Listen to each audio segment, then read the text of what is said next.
ನಮಸ್ಕಾರ ವೀಕ್ಷಕರೇ, ಅಕ್ಕ ಟಿವಿಗೆ ಸ್ವಾಗತ. ನಾನು ಕಾವೇರಿ. ಅದು ಅಕ್ಷರಶಃ ವನಭೂಮಿ, ಜೊತೆಗೆ ಸುಡುವ ಬಿಸಿಲು. ಆದರೆ ಅಲ್ಲಿನ ಭೂಮಿಗೆ ಮಾತ್ರ ವಿಶೇಷ ಗುಣವಿದೆ.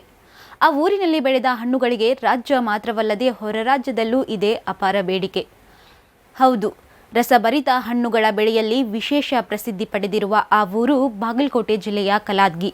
ರಾಜ್ಯದ ಕೃಷಿ ಭೂಪಟದಲ್ಲಿ ಹಣ್ಣುಗಳ ಕಣಜ ಎಂದೇ ಗುರುತಿಸಿಕೊಂಡಿರುವ ಕಲಾದಗಿ ಕುರಿತ ಒಂದು ವಿಶೇಷ ವರದಿ ಇಲ್ಲಿದೆ ನೋಡಿ.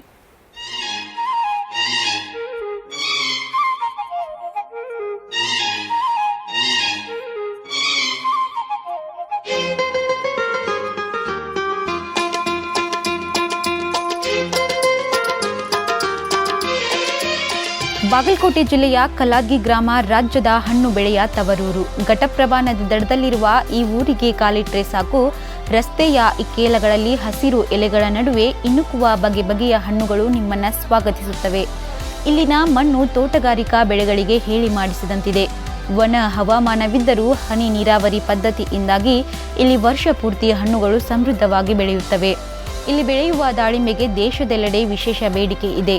ಇದರ ಜೊತೆಗೆ ಚಿಕ್ಕು, ಪೇರು, ನಿಂಬೆ, ಮಾವಿನ ಹಣ್ಣು ಸೇರಿದಂತೆ ವಿವಿಧ ಹಣ್ಣುಗಳನ್ನು ಇಲ್ಲಿ ಹೇರಳವಾಗಿ ಬೆಳೆಯುತ್ತಾರೆ. ನಾವೀಗ ನೆಲ್ಲಾಗ ಚಿಕ್ಕು, ದಾಳಂಬ್ರಿ, ಪೇರು ಬೆಳಿತೀವಿ. ಬೇರೆ 4 8 9 ಬಂದೀವಿ ಅಂದ್ರೆ 5 ಗಂಟೆ ತನಕ ಇರ್ತೀವಿ ನಾವು. ಕಲಾದಗಿಯಲ್ಲಿ ಬೆಳೆಯುವ ಹಣ್ಣುಗಳೆಲ್ಲವೂ ರಾಜ್ಯ ಮಾತ್ರವಲ್ಲದೆ ದೇಶದ ವಿವಿಧ ಭಾಗಗಳಿಗೆ ಪೂರೈಕೆಯಾಗುತ್ತವೆ. ಹಣ್ಣುಗಳ ವ್ಯಾಪಾರದಿಂದ ಇಲ್ಲಿ ಪ್ರತಿ ವರ್ಷ ಲಕ್ಷಾಂತರ ರೂಪಾಯಿ ವಹಿವಾಟು ನಡೆಯುತ್ತದೆ. ಕಲಾದಗಿಯಲ್ಲಿ ರಸ್ತೆಯ ಬದಿಯಲ್ಲಿ ರೈತರು ಸಣ್ಣ ಸಣ್ಣ ಬುಟ್ಟಿ ಹಿಡಿದು ಹಣ್ಣುಗಳನ್ನು ಮಾರಾಟ ಮಾಡುತ್ತಾರೆ. ಇದು ಬೆಳಗಾವಿ ರಾಯಚೂರು ರಾಜ್ಯ ಹೆದ್ದಾರಿಯಲ್ಲಿ ಬರುವುದರಿಂದ ಈ ಮಾರ್ಗದಲ್ಲಿ ಸಂಚರಿಸುವವರು ತಪ್ಪದೆ ಇಲ್ಲಿ ಹಣ್ಣುಗಳನ್ನು ಖರೀದಿಸಿಯೇ ಮುಂದೆ ಸಾಗುತ್ತಾರೆ. ಸುಮಾರು ಒಂದು 20 ವರ್ಷದಿಂದ ಇದನ್ನು ಚಿಕ್ಕು ನಮ್ಮ ತೋಟದಲ್ಲಿ ಬೆಳೀತಾ ಇದ್ದೀವಿ.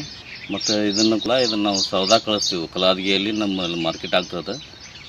ನಾವು ಕಲಾದಗಿಯಿಂದ ಲಾತೂರ್, ಪಂಡ್ರಪುರ ಹಾಗೂ ಏನೈತಿ ನಾಸಿಕ್, ಸಾಂಗ್ಲಿ, ಮಿರಜ್ ಕೂಡ ಏನೈತಿ ಸಾಗಿಸ್ತೀವಿ.